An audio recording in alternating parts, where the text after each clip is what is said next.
This is Palevich, the Atari 8-bit podcast.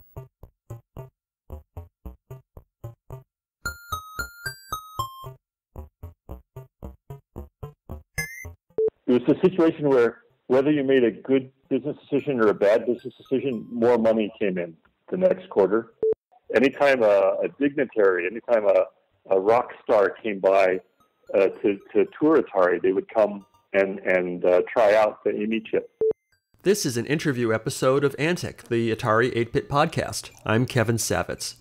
John Palevich wrote several programs which were published by Atari Program Exchange: the Chameleon CRT Terminal Emulator, Mantis Tape Boot Development System, Deep Blue Sea Compiler and its source code on a product called Deep Blue Secrets, and Dandy, a graphical dungeon crawl game that is famously the inspiration for the arcade classic Gauntlet. He later worked in the Advanced Project Division at Atari, working on Atari's unfinished EVA computer project, as well as the unfinished Amy music chip and Rainbow graphics chip. In this interview, we discuss Joel Gluck, whose interview is forthcoming. This interview took place on November 20th, 2015. My first personal computer was something called an XC Sorcerer, which was a Z80 computer. It was black and white. It had a lowercase. I got the XC Sorcerer, which was a fine computer, but didn't have good graphics at all. A few years later, I wanted to get a better computer, with the better graphics, and I didn't have too much money, so I couldn't afford the Apple II. And this was before the Commodore series, and I was very impressed by the Atari video games. They were in the arcades, and of course I had an Atari VCS, or 2600 or whatever. But I thought to myself, well, the Atari 400 is only about $400, and I can maybe hook it up to an XC Sorcerer somehow, and still program the XC, and then somehow use a parallel port to connect them and all. So I went and bought the Atari 400 and a Star Raiders cartridge, and after a month or two of using that, I sold the XC Sorcerer and went full time with the Atari 400. Atari fans don't care about this very much, but the thing about the XC Sorcerer was, since it had no software at all, I got in the habit of writing programs for it, and because it had a buggy BASIC, so the programs I wrote couldn't be done in BASIC. They had to be done in assembly language, a terminal emulator. So by the time I got the Atari 400, I was comfortable writing programs and in assembly language, and also doing cross compilation. So I had access to some mini. By that time I was attending MIT, and I was also working summers at the National Bureau of Standards, which is called National Institute of Science and Technology these days. And they had a mini computer with a very early version of Unix, and it had a 6502 cross assembler. So I was able to assemble fairly large programs and then download them to the Atari 400. Should I do that? Oh man, it's been so long. I think I did that more for the Z80, but for the Atari, was there an assembler cartridge? I think there was the Atari assembler editor, which was slow, and they were cross compilers. So I was lucky because I was at MIT, and in Cambridge, Massachusetts, Atari had a small office that was helping people write software for the Atari, and they let me come by and look at their manuals. And at that time, assembly language information, chipset information, like for Antic and stuff like that, was really hard to come by. They hadn't, Atari hadn't been published yet or anything like that. But they did have a couple manuals that they basically let me sit there and copy them. And I went and copied them. And this is just things like register names and what the registers meant. And so I did that year. I forget. It probably was my either sophomore or junior year in college.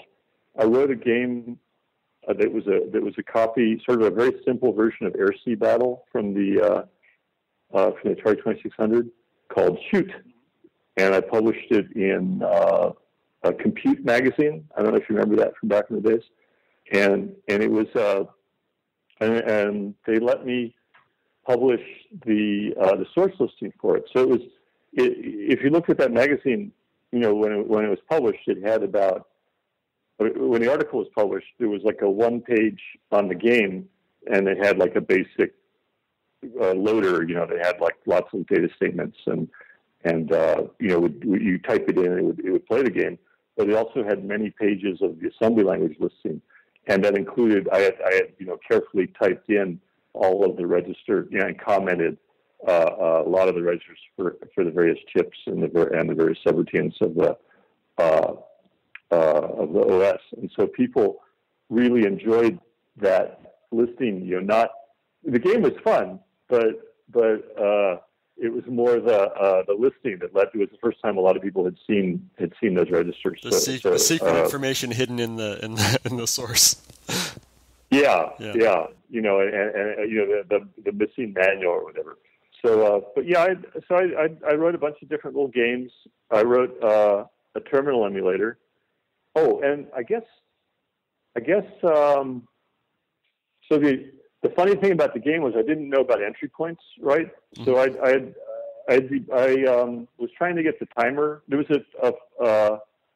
an API call you should make to get the time, the ticks in the ROM, and I disassembled. Basically Atari said, call this memory location and you'll get back the current time. And I didn't know what I was doing.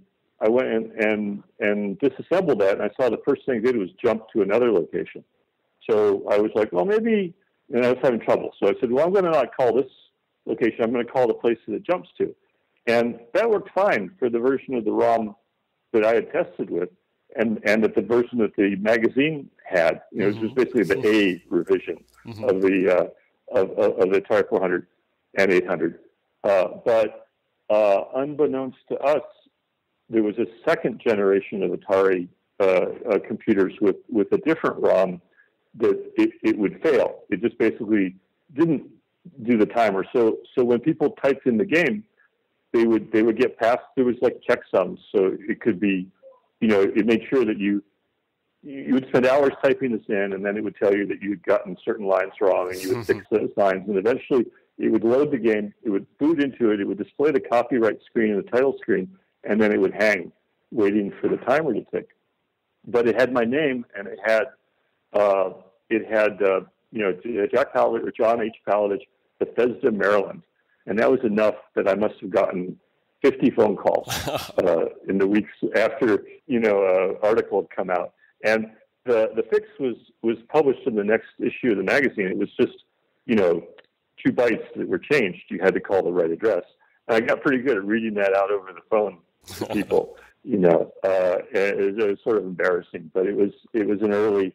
It was a lot of fun. It was back when long distance was a big deal, right? Mm-hmm. People were probably spending several dollars to call me, but everybody, yeah. So, but that generation of games, I had free time. I would spend the summers, working at the job. I was a computer technician for the national for NBS, which I basically kept their lab. They were bringing in microcomputers and stuff, and so I spent a lot of time setting them up. It was fun because I got to see a really wide variety of computers, including they had Xerox Altos there, which were like the bitmap, the early.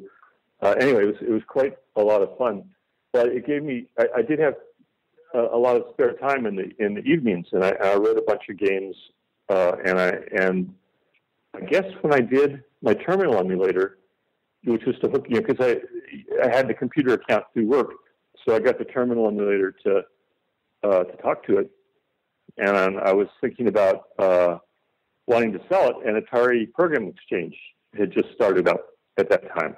So I sent them the program, and they published it. And then I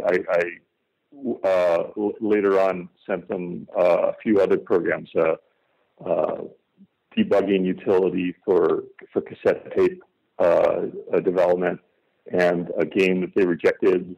And then later on, I did my big claim to fame, dandy, was my school thesis. It was my bachelor's thesis. Right. We'll get to that. So, let's not rush ahead. Okay. Yeah. No. All right. I just so let's talk about Chameleon, your CRT emulator. It was the first thing you had published by APX. This is a tool that you wrote for yourself just because you needed it to access the school's computer, or? Right. Not both the school's computer and then my summer jobs computer, and the ARPANET. Back then the internet was a lot smaller, right? It was just called the ARPANET, and it was like about 60 computers, and it was kind of it was literally, how like IPv4 addresses these days are 4 bytes. Mm-hmm. Like 192.168. Anyway, right. In those days it was 1 byte. It was just at 57 or something like that, and not even so. There's 256 or some possibilities, and not all of them even were alive. But 4 of them were computers at MIT, and they gave out free accounts. I could go. I lived near the National Institutes of Health in Maryland, and there were kids that had jobs there, and they would let people in, to at nighttime to sort of play on the computers and stuff, and we would connect in. And so I discovered Zork. At MIT would give out free accounts to anybody who showed up, and that was sort of I got into that in high school. And anyway, so terminals and doing things with terminals to get onto the ARPANET was a big part of the culture I was in. But I usually it would be like through the school computer or through the work computer. And so I wanted to have my own terminal, and I had borrowed a modem from somewhere. This is back when you couldn't even own a modem; they were all property of the phone company. So you had to lease them. Yeah. So, but it was I wrote a simple terminal emulator for the Exidy, and then again when I had the Atari, I said I'm going to write a terminal emulator for that, and so I wrote a very, very simple one in BASIC, and then used that to download one that I'd written a slightly larger, sort of bootstrap it, download a better one that I'd assembled on the computer, the work computer, and then just kept building it up from there. It was, and then of course later on when I was with the Atari 400, I didn't even have a disk drive. I just had the cassette recorder. Mm-hmm. So it wasn't until I made some money from selling the terminal emulator that I was able to afford an Atari 800 and a disk drive and a printer. And there's that what was that called? The 850, the serial port controller. Mm-hmm. Yeah, that was a fun little box. It just sort of bootstrapped it up, and I wanted to use the screen editors, so like Emacs was available then, a very primitive version of Emacs. Mm-hmm. So I did the VT, the ADM3A emulator, which was really easy, and then the VT52, which is similar, and then SoupDupe. If you ever look at Chameleon, there's a rare terminal emulator there called SoupDupe, which was I think that stood for Super Duper. It was a very efficient virtual terminal emulator that MIT's software knew how to use,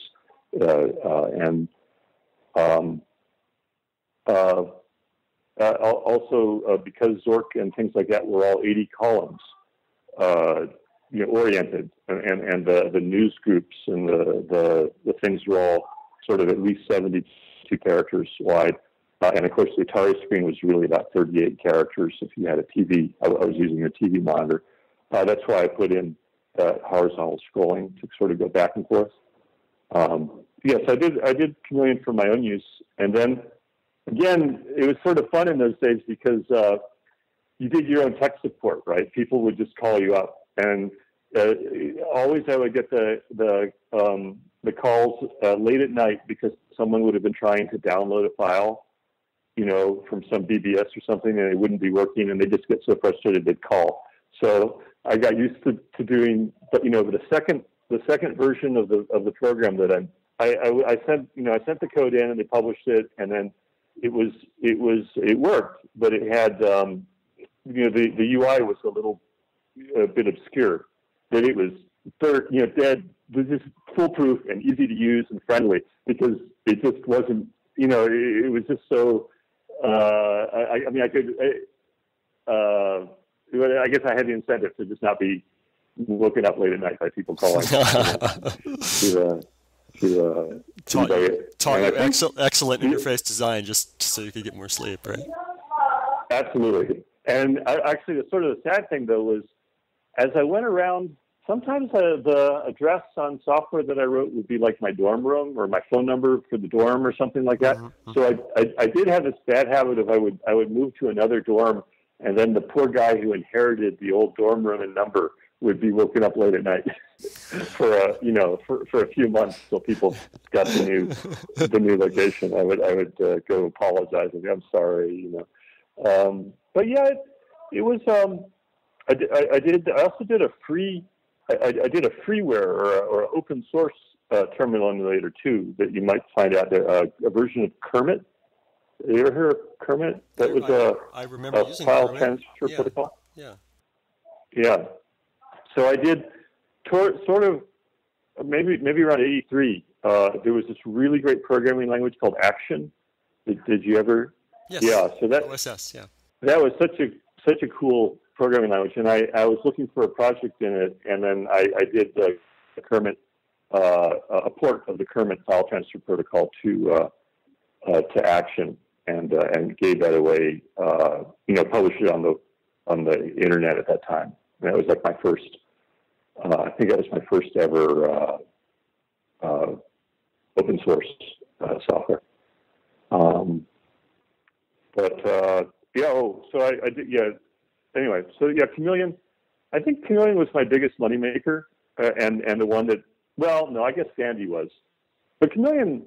I'm still quite proud of it because I had solved. Oh, the other funny thing about Chameleon was. Remember the Atari didn't have curly braces in its standard character set? There wasn't quite ASCII. It was sort of Yeah. So Chameleon actually does its own font where I redefine the full ASCII, because it's useful for the terminal emulators. And then for the Atari, the other thing that was fun was I used the Atari display list. So each line of text is sort of stays in memory in one place, and all I had to do is rearrange the display list pointers. So it was actually very efficient for making a terminal emulator. You could, when you inserted or deleted lines, or if you scrolled or anything like that, you didn't have to block move text around. You just updated the pointers. So it was really quite a nice. The Atari 800 graphics were very nice for doing terminal emulators compared to a lot of other systems that I've used. The other funny thing was the Atari 400. I couldn't quite.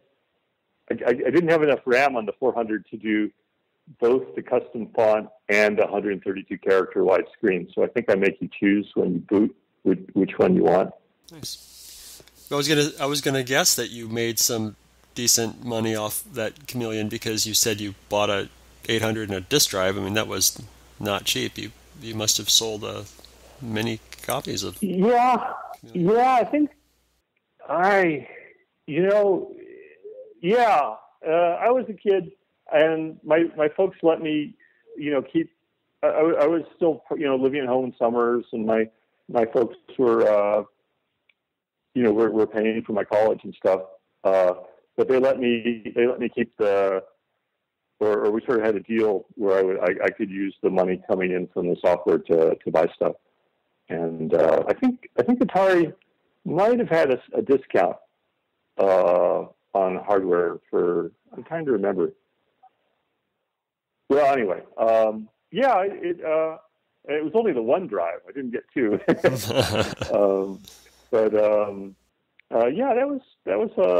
it was Ruin SK800. I think I even got a printer. It was the funny thermal printer. What was that?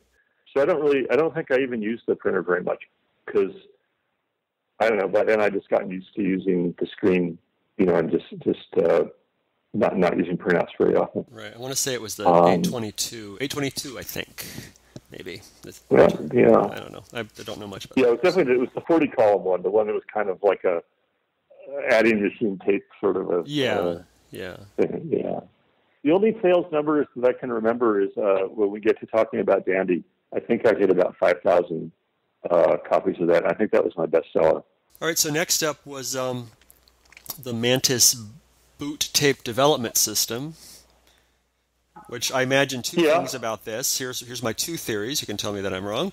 One is that you developed this before you got that disk drive, because it was just another tool for yourself. And number two is you called it Mantis because every time you boot from cassette tape, you pray that it's going to work.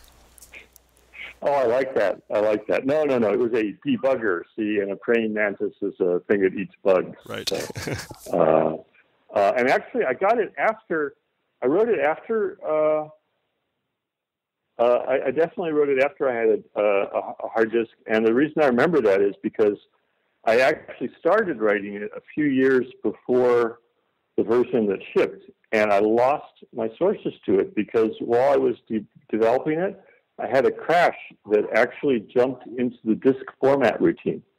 And so in the middle of trying to develop this thing, all of a sudden, tick, tick, tick, tick, tick, tick, I formatted the diskette that had the only copy of the program. So that was a tragedy. I just lost, and I didn't. It took me like 6 months or a year to get the ambition up to write the program again. And the next time I was more careful about keeping the source code around. Why did I write that? It was like a fun thing to do. I was definitely using it to. I don't know if it was. Because I remember doing the thing where you can look at the. I don't know if it was like. I mean, in those days, people used to like. I think I had a copy of that. People used to do the sprite editing things where they would take a game and they would. Because collision detection was used to tell if an enemy was hitting you. So if you went in with the debugger and you made your player character invisible, then you couldn't get hit, and so it was easier to play the game. So I think I may have done it to do that. Maybe for that, there was that Scramble-like game that was sort of a spaceship going down vertically.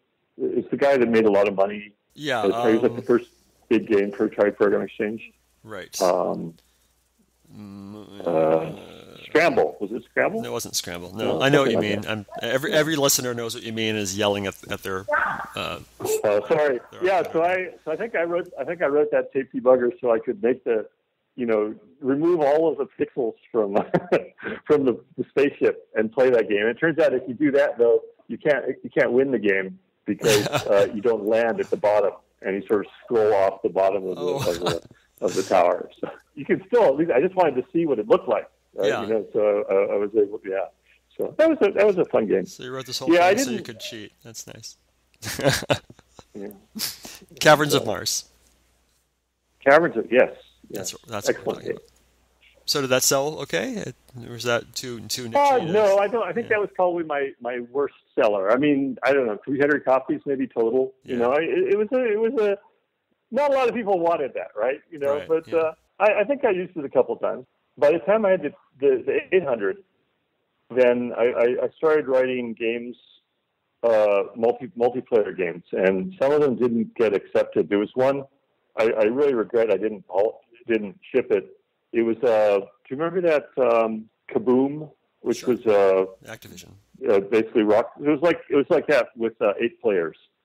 Wow. So each player had their own paddle. Oh, nice. And I did it. Yeah, it was fun because doing these games, multiplayer games in the dorm, was fun because you could always get people to play test it. Mm-hmm. And it was a fun game because with the 8 people, it would start out with a group, and it would start out slow, and everybody would be sort of calm and happy, and then it would get like tenser and tenser. I didn't have any breaks in the game, so people would just get more and more upset, and people would start shouting and screaming, you know. And then once the first person died, then pretty quickly everybody would die. So it was very cathartic because the group would get. And I really wish I'd developed that further. I sent it off to Atari Program Exchange, and there was sort of a miscommunication. They wrote back and they said, "We're not going to publish it the way it is now. It's not. We don't think it's fun enough." And I went, "Oh, that's it." And I never did it any further. And then like a couple years later, they went, "No, we just wanted you to improve it." Oh. But I didn't realize that was a possibility. I sort of thought, well, if they don't like it, I got to do a different game. So.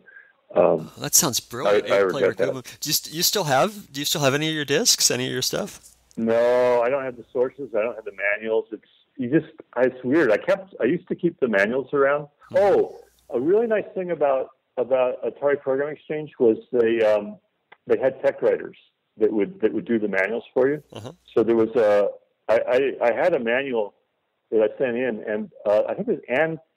I'm trying to say Ann Kelsey might have been her name. She was the tech writer, and I remember her saying, "I just changed a few things about your document," and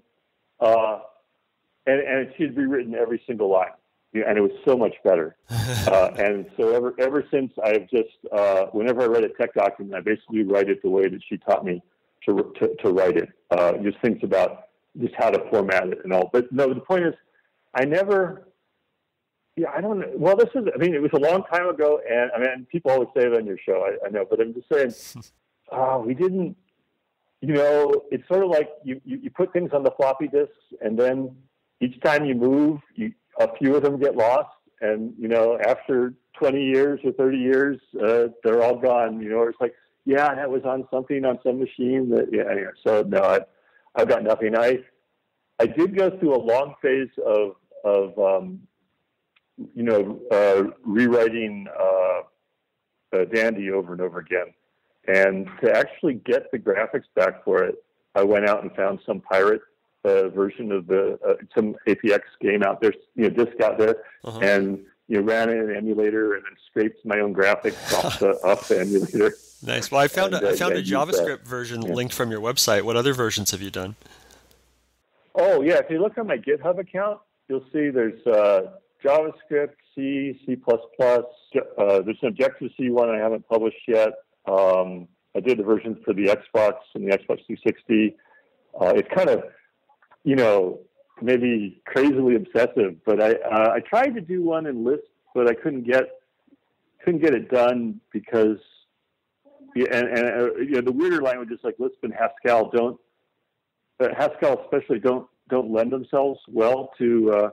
But Python I think I did one in Python. The JavaScript one was pretty easy to do, but in a way, I mean, they say that a bad programmer can use the new language to sort of write the same as their old language. Mm-hmm. They're essentially still writing in the patterns of their old language, and so with the Dandy game, there's like a certain way to write it. There's basically a cellular automaton. It's kind of like back in those days, Conway's Game of Life was a big deal, mm-hmm. and so that's the way to do Dandy, and so in all these different languages, it doesn't really use the language in any way that's different, So I regret that. And then more recently, I ran into the problem that if I look at Dandy and I start trying to improve it, like, hey, let's make this a more interesting game. Let's try to make it a more modern game. Uh-huh.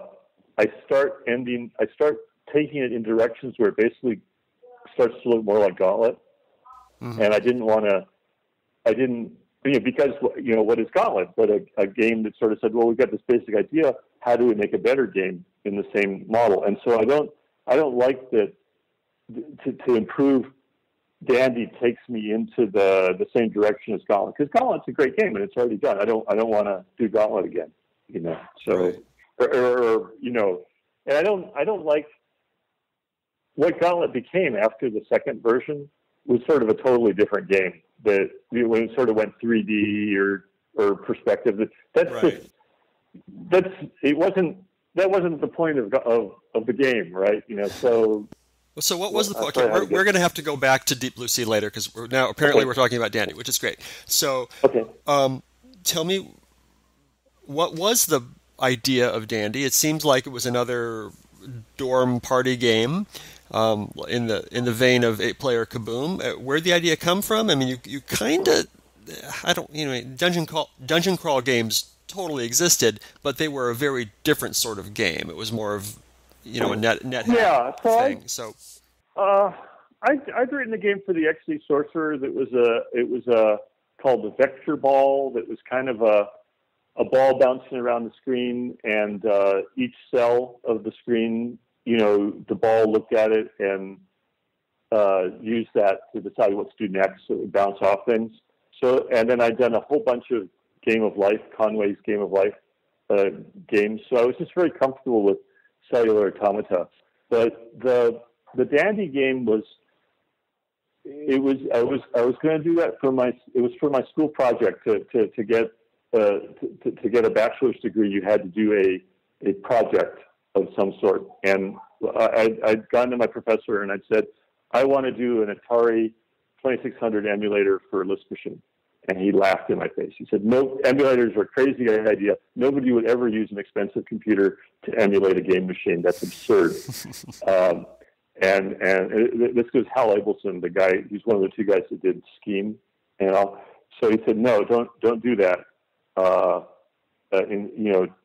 Think of a different idea. I said, okay, well, I want to do a 5-player game. I want to do a game where there's a group of people going through a dungeon connected, on a Atari personal computer, because I got 4 joysticks there. Mm-hmm. And then there's a 5th person who's the dungeon master, who's on a workstation, and he's, planning, sending the next wave of monsters, or, spring the traps on them or something. And my professor said, well, that sounds pretty cool. Give it a try. And so I wrote that game, and I only had like 3 months to do it. I originally, and Joel helped me a lot with the planning and stuff. We'd go eat Chinese food and we'd talk about stuff. And originally, I wanted it to be kind of 3D and first person view, and there were going to be lots of different kinds of monsters and, lightsabers, sure, put them in. And, but then when I sat down to program it, I'm like, no, I got to get something done fast. Okay. Let's have a guy running around the screen, and that was, sort of but the Atari was all about the scrolling. I just did a little 3-screen by 3-screen scroller with a guy walking around. Mm-hmm. And then I thought to myself, okay, well, I can turn this in. Well, let's use that idea of, let's just do these top down. Anyway, it pretty quickly turned out to be that it was going to be a 4-player, sort of the basic what you see in Dandy, the 3-screen by 3-screen grid, mm-hmm. multiple levels. But another thing that was really big was like when you went from level A to level B, I was going to save away everything in level, because we had disk drives, right? So I was going to well, actually not even disk drives. It was the other computer was going to be the server. So in the original version I did for my thesis, the files were stored on the workstation. It was an HP 9836 workstation, and they were served back and forth over the serial port to the Atari 800, which is sort of more as a terminal. Only 3 months, so things sort of got cut back in scope. I originally spent several days trying to even just get the theory of why are the people in the dungeon? What's the point? What are they going to? And I had a whole elaborate backstory, and they were going to find plans they were on some planet, and they were going to find, plans for a radio that they needed to get rescued or something. But then in playtesting, nobody asked, why are we there? Right? They just enjoyed playing the game till they died, right? And another thing was nobody went up except by mistake, right? I would carefully save away the level so that it would be there when you came back. But in all the playtesting, nobody ever went up except by mistake, and they would immediately turn around and go back down again. Because, well, okay, we're not going to save the levels then. We're just going to not let you go up. I originally had it so you could shoot each other, but as soon as people discovered that, then it would kind of devolve into people shooting each other, and they wouldn't cooperate anymore. So I took that out. I originally thought that when someone died, everyone else was gonna just laugh at them and then make them sit in the corner, watch them while the game. But I found out what people did instead was they'd start over. It was more important to them to be in a group than to have individual success. So that's when I put the little resurrection hearts in the game. They gave you a little sub goal. If somebody dies, then you can just go find a resurrection heart and then bring them back and keep going. And it was, I say this a lot when I talk about the game, which was, it was really nice developing it in the dorm because people would come by and play test it over and over again and, really help fine tune the game. And then also some of my friends, I put in a level designer because as soon as you have a little man running around the screen, I said, well, instead of having him leave spaces when he moves, I'm going to have him leave walls. So he basically could use the man as a paint program, and so the very first, the very first level I had carefully done on graph paper, and then I converted the basic data statements and typed in. But as soon as I realized I could use the program to be its own level editor, all the other levels were done by painting as a paint program. And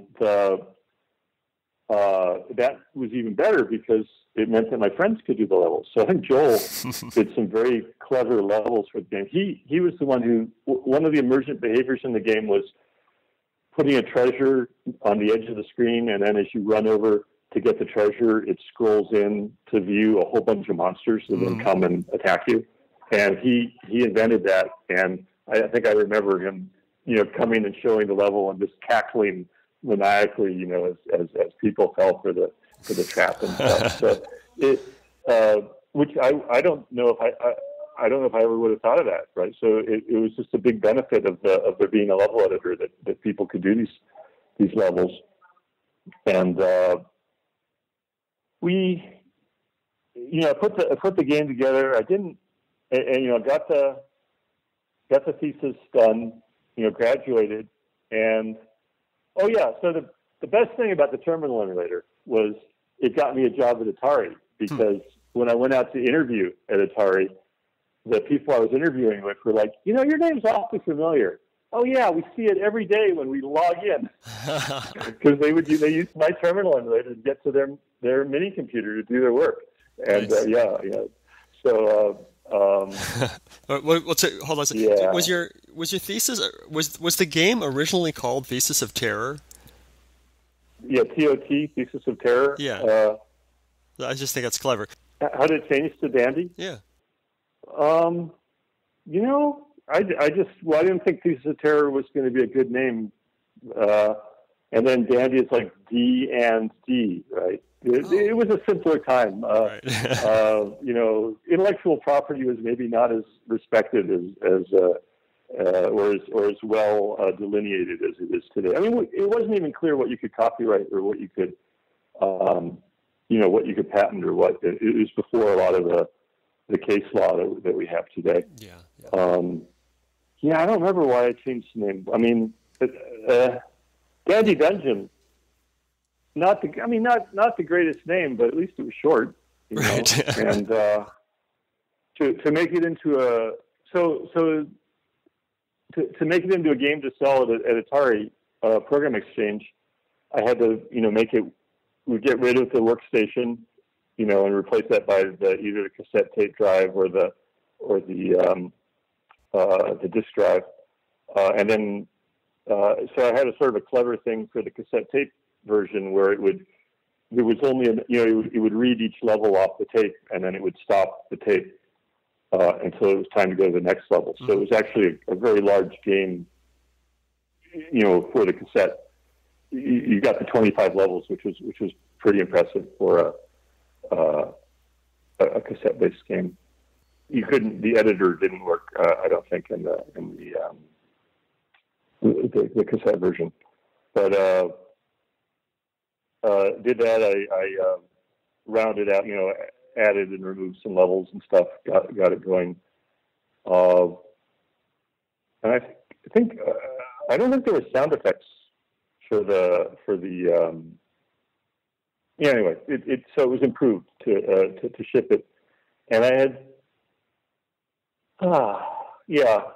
Let's see. I sold it through the Atari Program Exchange, and I went to work at the research arm of the advanced products arm of Atari.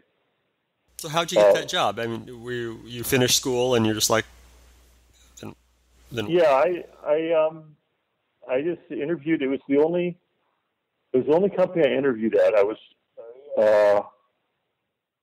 And I interviewed with three groups there. I interviewed with the Atari 800 software guys who were like, sure, you can come work for us.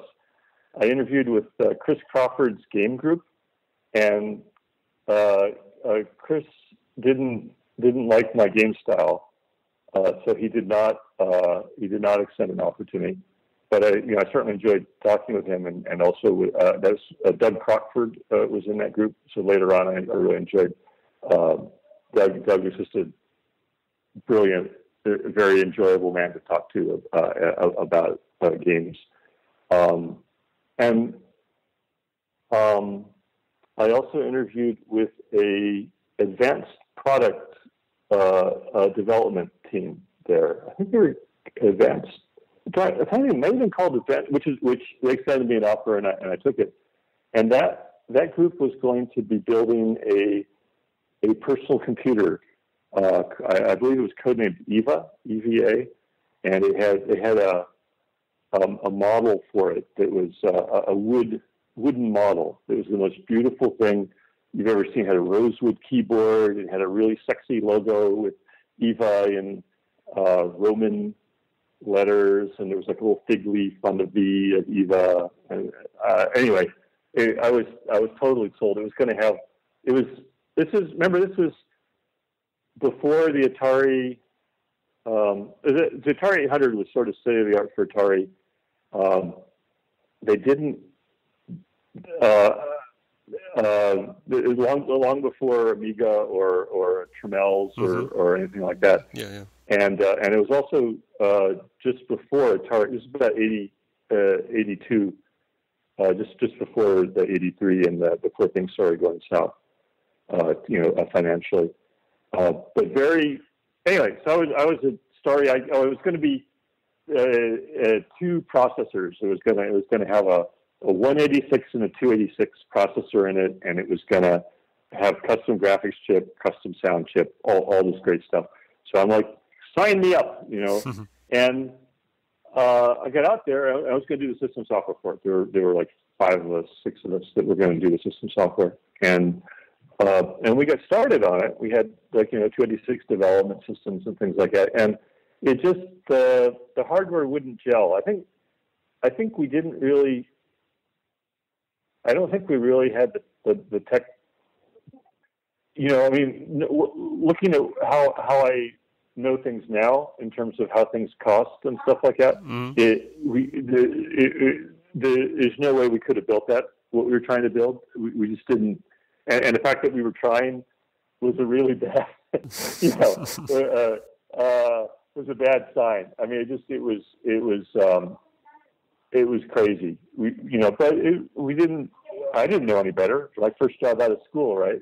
And and a lot of the adult supervision. I mean, Atari at that time had been making so much money because of the video games and because of the consoles and stuff that I think they didn't really have much technical supervision. They didn't really understand. It was a situation where whether you made a good business decision or a bad business decision, more money came in the next quarter. So they couldn't really tell what was a good. Anyway, so it was. But I just didn't know. First job, a lot of fun, and a lot of really smart people. Not very sensible in terms of engineering or business sense, but just sort of like, we're gonna, build this fabulous new computer. And so that was the group I wanted to work at, and so I went and joined them. That was the summer that Joel came out, and he was a roommate for the summer. My old high school buddy had also gotten a job at Atari, and so the three of us, had an apartment together, and we worked at three different parts of Atari during the day, but then on nights and weekends we did a lot of development and coding. And I think one of my favorite things we did there was we did a two Atari development system where you would assemble on the one Atari, and then we used the joystick ports to hook up to the second Atari and download the assembly language, the ROM, the executable, to the second Atari. And that way, if it crashed, it wouldn't. It was very fast, much faster than burning a ROM cartridge. And if the game crashed, it didn't take down your development environment. So it was really delightful for writing assembly language. And you wouldn't have to switch between your development environment and reboot to try your program. Right. Yeah. Nice. Exactly. Neat. Yeah. And then so we just had a lot of fun. I stayed at Atari. I think when I joined, there was still a factory in Sunnyvale, mm-hmm. and so I would eat at the Atari cafeteria for breakfast, lunch, and dinner. Because they ran a cafeteria because they were running 3 shifts a day out of the cafeteria, to build stuff. And then as time went by, every 3 months they'd lay off half the company, and it started to only be open 2 days or for 2 shifts, and then just 1 shift, and then it was closed altogether. But I just had no idea. I was just a kid, so I'm like, okay. And they kept. They kept me. I think one layoff, they laid off everybody who didn't know assembly language programming, and the next layoff, they laid off everybody who didn't know Lisp or something like that. And that pretty much took everybody out, So they were down to 100, 150 some people, and I finally a lot of the researchers had gone on to work at Hewlett Packard and Apple. And some of the ones who were at HP Labs said, "Hey, Jack, you got to come over and join us here." So that's when I left. And my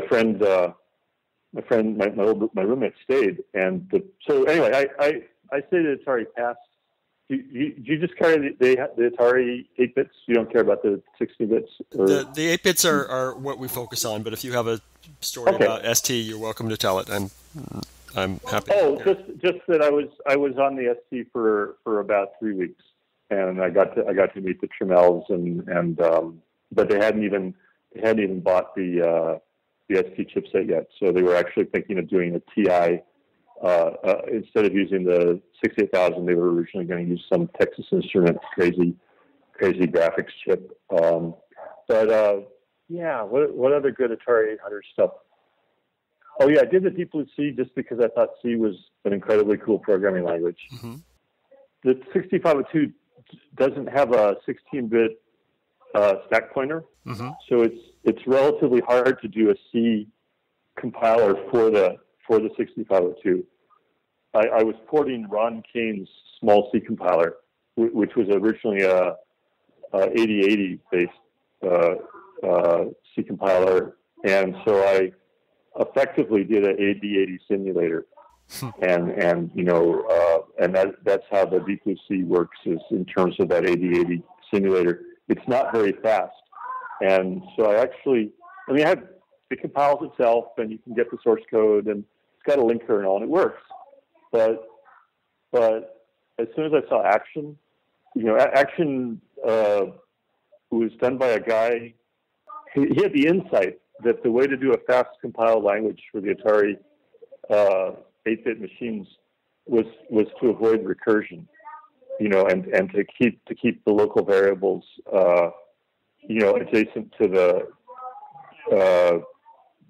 code, and so Action just, and then he did a ROM, right, written in itself, and the thing just was so fast. It was, you couldn't recurse, so there were sometimes you had to rewrite your algorithm to avoid recursion, but other than that, it was basically like C, but so fast. It was almost as fast as assembly, maybe no more than twice as slow as assembly, and so easy to program in and full develop. I mean, I wish that Action had come along earlier in the life of the Atari, because it opened up the ability to write programs very, very quickly in a way that you couldn't do on the 8-bit Atari before. I only wrote that one Kermit program in Action, but I would, if I had, and I think that was pretty much the last 8-bit Atari program I wrote. And it's too bad because it's such a lovely environment. It really could have written so many more programs, I guess is what I'd say, for it. Assembly language, I'm going to say one thing about assembly language that's funny is when I go and I look at a piece of assembly language code that I've written, I can remember you have to concentrate so much to get assembly, to write assembly language. You keep so many things in your head that I sort of memorize not just the code, but the room that I'm in and the environment, the time of day. When I look at the code, what comes back is where I wrote it and what was happening there. And that's not the case with other kinds of programming, because you don't have to concentrate as much. You just sort of, I don't know how to say it. It's a lost art. People don't write assembly much anymore. Thank heavens, right? But it does have its own. It certainly puts you in a different mental state than any other kind of programming. So, I mean, I don't want to go back there, but I just remarked that that's what it was like back then. You just had to keep everything in your mind. Those are the days. I guess I remember it fondly. I don't want to go back, but you're glad to have been there, but you don't want to go back. Yeah, that's right. Yeah. When they came out with Gauntlet, I mean, did they ask you, "Hey, we want to make Dandy into a arcade game"? No. Yeah. Well, so no, they didn't. What happened was I'd already left Atari. I was at HP then, and some of my friends went, "Hey, your game got made into an arcade machine. Pretty cool." And I went, "What?" And they went, "Yeah." And I looked at it. I went and so what happened is every 6 months or so, Atari coin-op would have an offsite or a meeting where they'd think about games that they wanted to develop, and someone had proposed that they take the Dandy idea and then develop it into an arcade game, which they did without telling me. And again, it's not really clear that you can. I was very young and naive and not aggressive in those days. So one thing that was fun was I asked my boss at HP what I should do, and he said, "Well, I can recommend a good lawyer."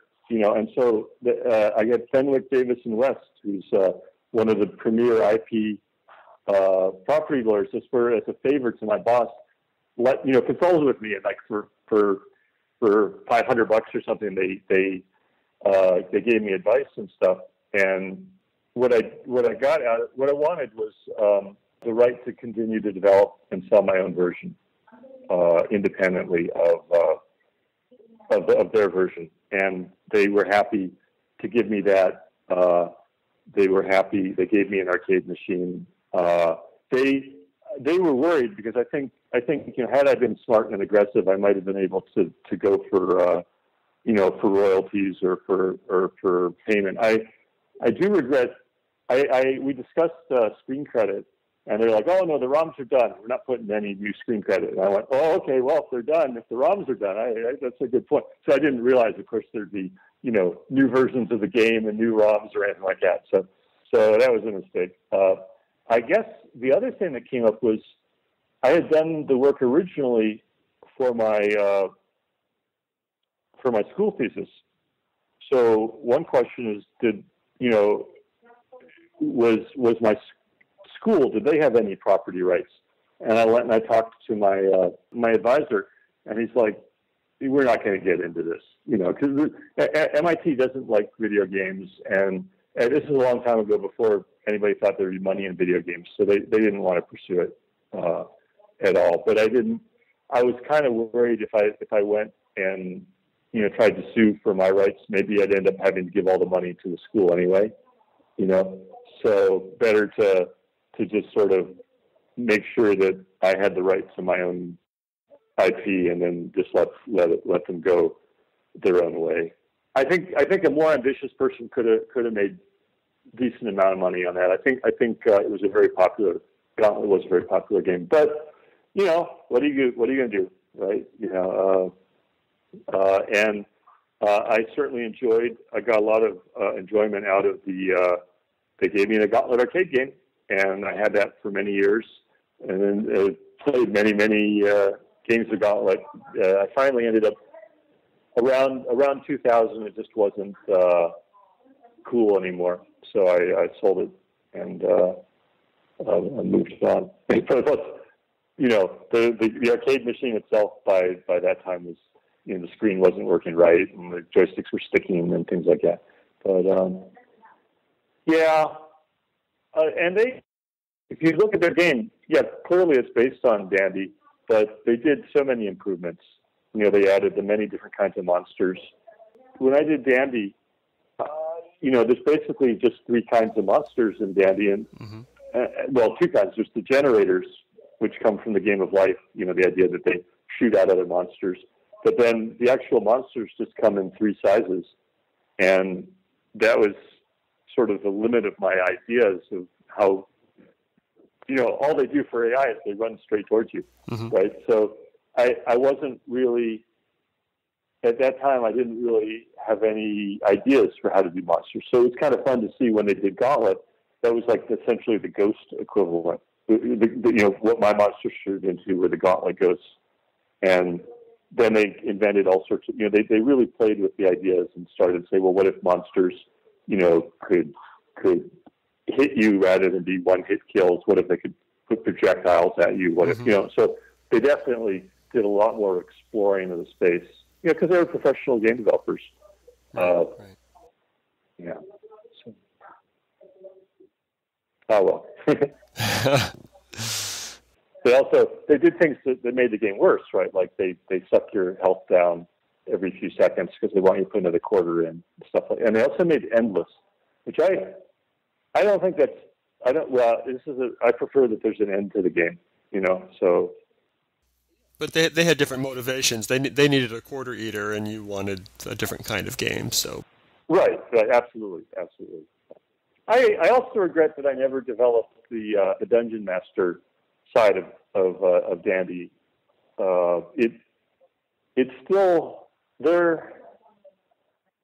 It's I guess most recently is it Left 4 Dead?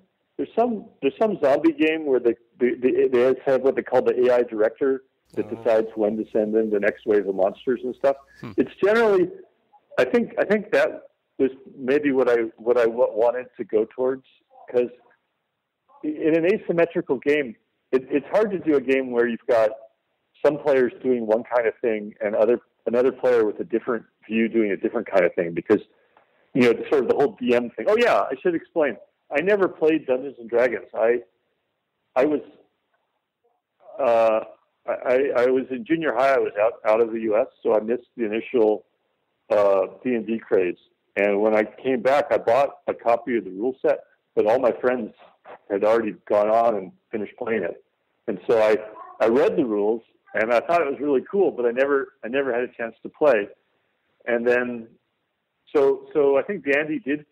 I sort of envisioned a role for the DM in this game, and it never got a chance to plan it. I mean, other than, I guess, the part of the DM's job is to set up, to draw the map ahead of time, and that's what you do when you're editing the game. But there isn't. It would have been interesting to go in and get into more of the DM's role during the game, moving the game forward. That would be a fun thing to explore. The Atari, Dandy wouldn't have happened on any other console because nothing else, any other home computer, because nothing else at that time had the 4 joysticks, right? Everybody either had 0 joysticks or 2 joysticks. And so I'm pleased that the Atari 800 had the 4 joysticks because it let me do that game. So did you do some work on the Amy chip when you were at Atari? Yeah, I wanted...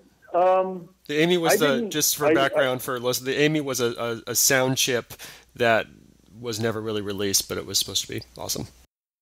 Yeah. The group I was in was doing a graphics chip and a sound chip, and then a computer to use them both. And the Amy chip, I think it was additive AM modulation synthesis was AM. So it was basically a wavetable adder chip. It had a bunch of samples, and then it added them together digitally.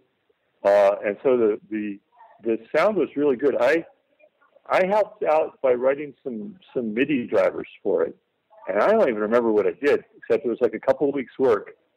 And so it did get me it did get me to play with it, and it was kind of fun. I guess because Atari was owned by Warner in those days, there were a lot of because this was the sound chip. Anytime a dignitary, anytime a rock star came by to tour Atari, they would come and try out the Amy chip and play on the, so they had like a keyboard hooked up to it, and I think Quincy Jones came one time and played on it, and the state of the chip.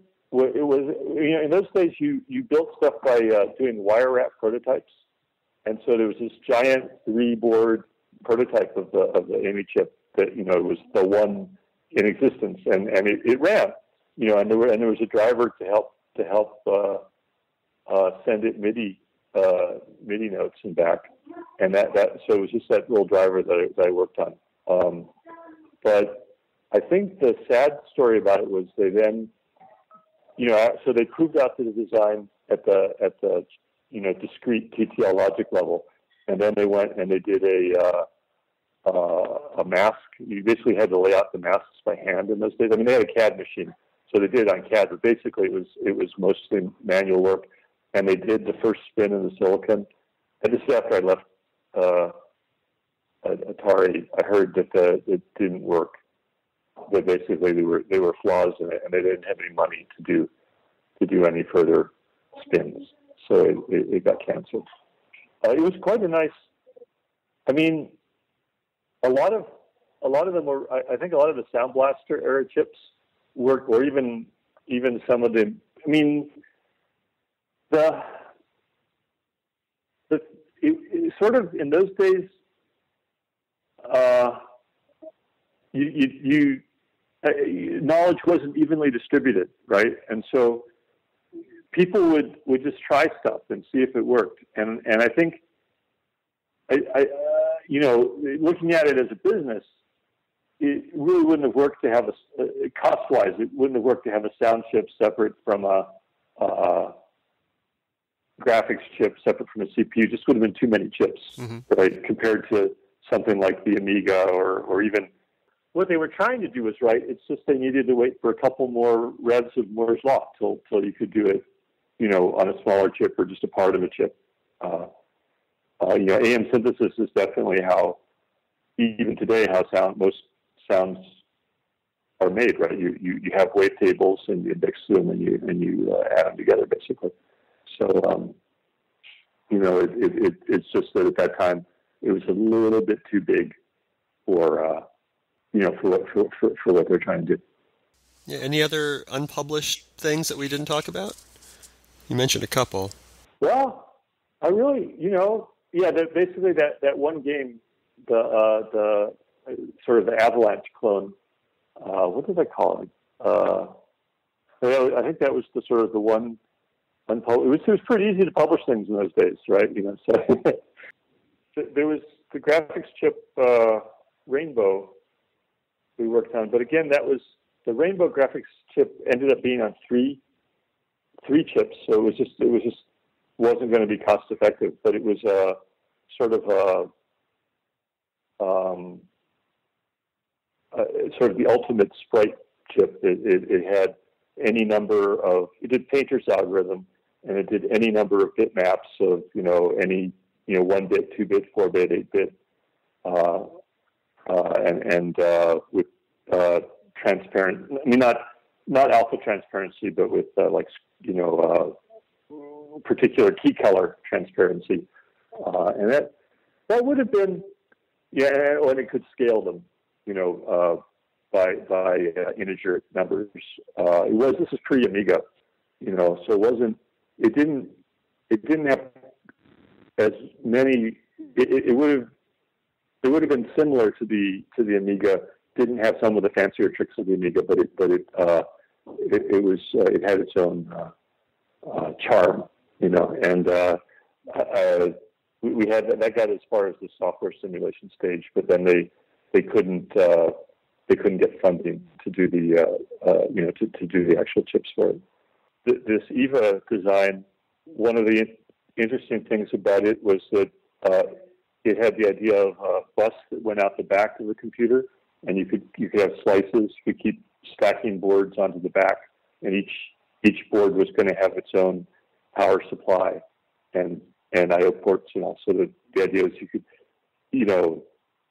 it was a thing back then. It was because of the way bus speeds work, it was reasonable to think of that you could keep plugging connectors together, mm-hmm. right? Mm-hmm. And have like things like the S100 bus or even the Apple II, where you had a number of slots and the signals went all the way down the slots. The Atari 8-bit computers didn't have a lot of expansion capabilities, right? They had the SIO bus, which was low speed, and so these designs were trying to do high speed expansions for memory and for I/O ports. Oh, that computer also had an optical mouse design. They had a prototype where they had red and green LEDs, and you used it on a piece of paper that had red in one. It had a red gradient in one dimension and a green gradient in the other dimension. And so by illuminating it with red lights and green lights, anyway, a lot of crazy ideas. They were floating around. It would have been fun to see it come together, but it didn't get much beyond the prototype stage. If I understand it correctly, the chip design guys had just sort of all left Atari. Are you up on the history of that? No, I don't know. I thought that Trey Mills came in and just kicked everyone out. But as far as but I think even long before that, I think even around 80, I think after the Atari 800 chipset was done, I think they didn't have anybody working. They just there was sort of a vacuum, a design vacuum. So there wasn't much in the way of. And I was in the research group, or the sort of the advanced product development, group. I didn't have much insight into like the 1200 or the 5200 or the 7800 or anything like that. I'm sorry to say. Sorry. Nothing about this has been great. This has been fantastic. Okay, a couple final questions, I think. First of all, do you still have an Atari machine? I do not. I don't even know what Probably. Yeah, I don't have any computer older than like 3 years old. Wow. I just, sorry. I love the Atari. It was the second, I must have had 20, 30 computers in my life. It was the second computer and third computer that I had, the 400 and the 800. And I kept them for a long time, but I think I moved on to Macintosh, and I went to work for Apple, and then to PCs, and then back to Macs more recently. But yeah, no, I don't even know why I got rid of it. Just it's time to move on. Yeah, sorry. That's all right. If you could send a message to the people who used your programs back in the day, and you can right now, what would you tell them? Thank you. Thanks for using them and buying them and pirating them. And I hope you enjoyed it. And pay it forward. Make a program for somebody else. Oh yeah, there's a small story to tell you. Just a short one. The Deep Blue Sea compiler. I did a linker for it, and the linker was n-cubed.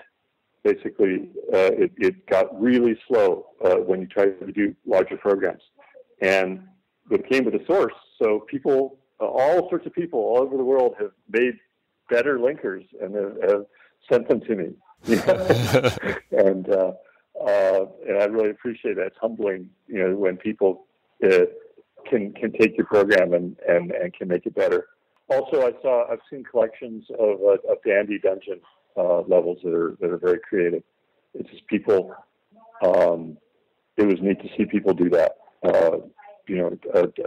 Take the program in their own direction.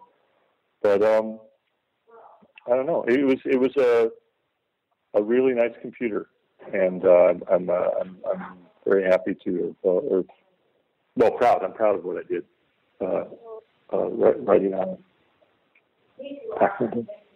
Nice, awesome. I think I have what I need. Thank you so much. You're welcome. Thank you. Thank you for asking. Thank you for the interview.